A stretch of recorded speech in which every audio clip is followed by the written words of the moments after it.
As Montanhas Apalache, uma das regiões mais antigas e esquecidas dos Estados Unidos. E se você passa algum tempo no TikTok ou no YouTube, já sabe que a internet transformou esse lugar num repositório de horrores. Os não-servos, humanos ferais, o endigo, tudo aqui, tudo real, tudo querendo te matar.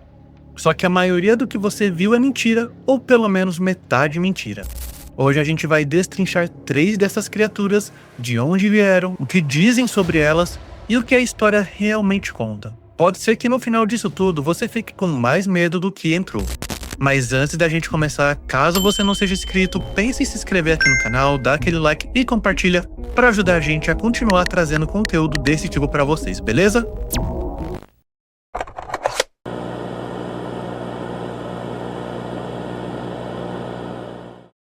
Vamos começar com os não-servo. Essa é uma das criaturas mais virais da internet nos últimos anos.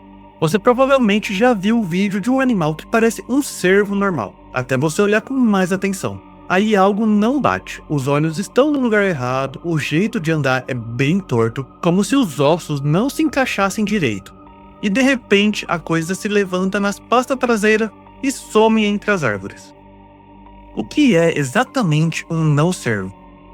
Segundo os relatos, ele se parece com um cervo comum visto de longe, mas de perto a estranheza vai aumentando. Os movimentos são desengonçados, quase como um filhote de cervo que acabou de nascer. Só que no corpo de um animal adulto. Tem relatos de relevos ósseos estranhos visíveis pela pele, como se houvesse ossos demais ali dentro. E a coisa mais perturbadora são os olhos. Olhos de cervo normalmente ficam nas laterais da cabeça, porque cervo é uma presa. Os olhos do não-cervo, eles ficam na frente, como olhos de predadores e até como olhos humanos. Esse detalhe é o que mais faz a galera surtar. Existe também esse efeito de Vale da Estranheza. Aquela sensação de ver algo que seu cérebro reconhece como familiar, mas que não é exatamente correto. É desconfortável de um jeito estranho e até instintivo. Os não-servo parecem ter sido feitos para acionar exatamente essa chavinha do Vale da Estranheza. Mas de onde veio essa história? Em posts do 4chan de 25 de setembro de 2014, é bem antiga essa história, um cara conta que estava no mato com seu cachorro quando viu algo se movendo na grama alta. A descrição dele foi algo com orelhas pontudas e focinho alongado se arrastando no chão de um jeito que me lembrou um cervo aprendendo a andar. Só que não era um cervo, parecia mais um brinquedo mal montado. Ele correu para casa e, segundo ele, a criatura seguiu ele até lá e ficou arranhando a janela do lado de fora a noite inteira até ela decidir desaparecer. Isso talvez seja uma história de uma creepypasta lá do início dos anos de 2010, mas é a origem mais antiga que conseguimos encontrar para esse conceito. O termo não-servo em si aparece só em 2019 num post do Reddit que decretou como um nome oficial. E a explicação racional? Céticos apontam para uma doença chamada Chronic Wasting, uma espécie de vírus zumbi que infecta esse tipo de animal. Quando um cervo está com essa doença, ele se aproxima de humanos, começa a babar, perde peso de uma forma absurda, a pele começa a ceder e o comportamento fica completamente fora do padrão. Por isso faz parecer que ele está aprendendo a andar, porque ele fica até instável nos seus movimentos. É bem provável que a maioria dos avistamentos desses não-servos seja isso. Animais doentes, assustadores de se ver, mas com uma explicação por trás. Agora, isso torna o não-servo menos interessante? Para mim não. O que essa criatura faz é pegar o efeito de estranheza, embalar numa floresta escura e transformar numa história que qualquer um pode contar em volta de uma fogueira. Ela não precisa ser real para funcionar e é exatamente por isso que virou essa história viral.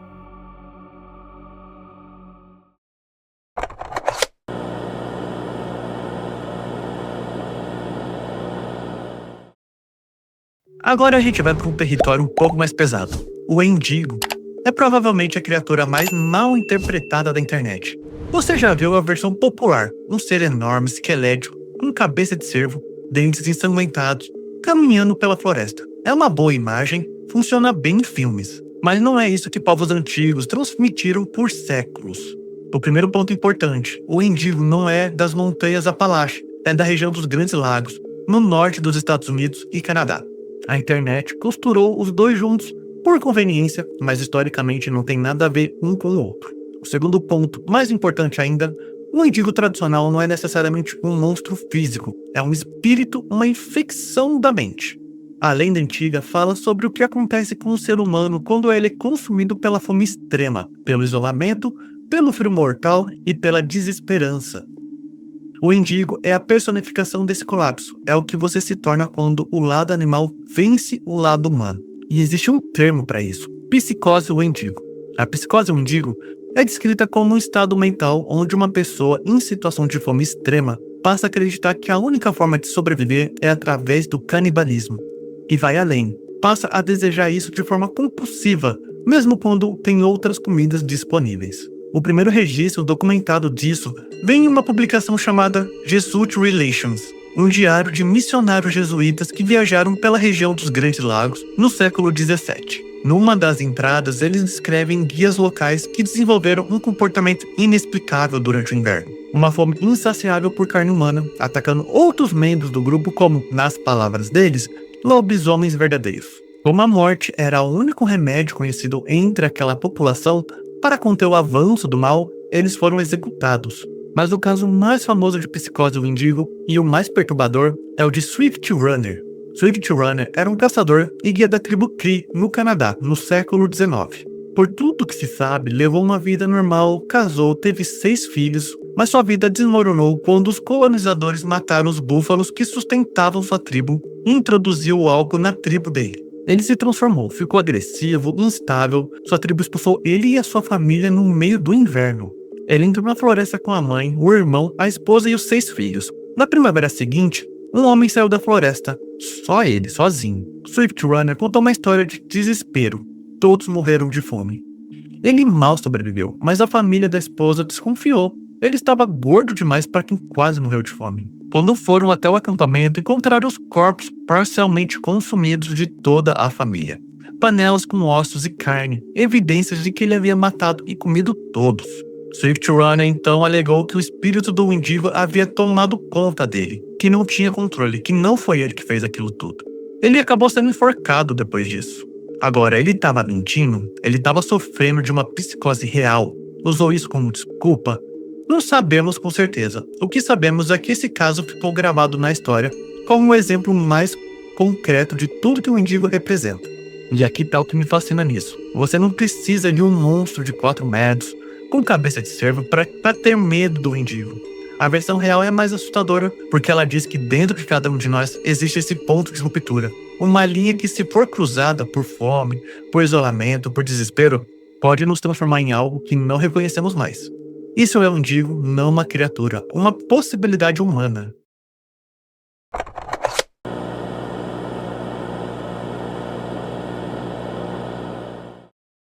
A terceira criatura dessa lista é diferente das outras porque não é necessariamente uma criatura. Humanos ferais, ou homens selvagens, como era chamado nos jornais do século XIX, são exatamente o que o nome diz, pessoas que vivem fora da sociedade, nas matas, nas montanhas, longe de qualquer estrutura civilizada. E os relatos existem há muito tempo. Em 1877, um grupo de mineradores do condado de Caldwell, na Carolina do Norte, encontrou o que eles descreveram como um homem selvagem numa caverna. Segundo eles, ele media cerca de 1,95 m, tinha pelos escuros cobrindo boa parte do corpo e, quando os avistou, bateu no próprio peito antes de correr. Na caverna encontraram ossos de vários animais espalhados, sinais que vivia ali fazia muito tempo. Em 1896, 4 caçadores no leste do Tennessee relataram ter encontrado um homem com barba até a cintura, unhas como garras e, segundo eles, algo parecido com presas no lugar dos dentes. Os 4 tentaram capturar essa criatura, mas ele dominou todos e conseguiu fugir.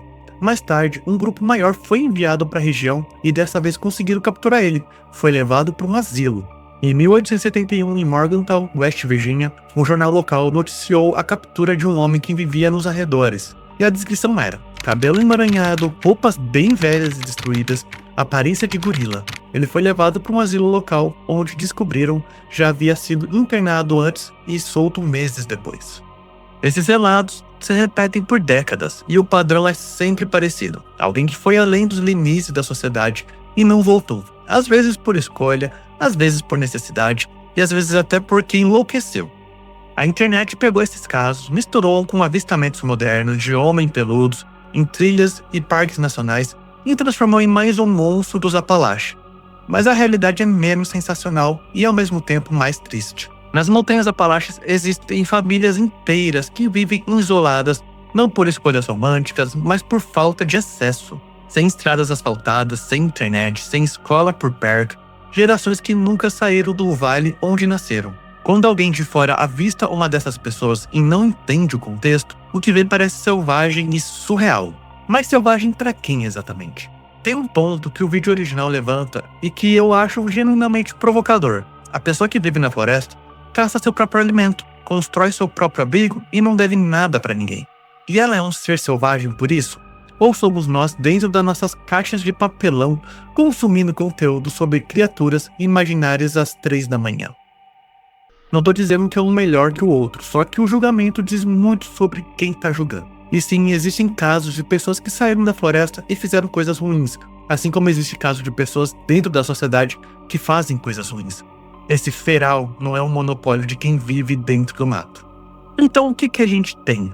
A internet ama transformar o desconhecido em um monstro. E os Apalaches são, para a maior parte do mundo, completamente desconhecidos, então viram um palco perfeito para tudo isso. Mas o que me fica depois de mergulhar fundo nessas histórias é o seguinte: os verdadeiros monstros dessas montanhas não vivem nas árvores, vivem na história, nas companhias de carvão que exploram gerações inteiras e foram embora quando os recursos acabaram, nos governos que olham para essa região e decidiram que não valia o investimento, no esquecimento sistemático de uma cultura inteira. Isso é até mais assustador do que qualquer criatura que o TikTok já inventou. Mas nem tudo precisa ser tão sombrio. Ter um pouco de fantasia na vida até que faz bem. Obrigado por assistir até aqui. Se curtiu, deixa aquele like que ajuda muito. E se quiser ver mais exploração desse tipo de coisa, se inscreve no canal e vejo você no próximo vídeo.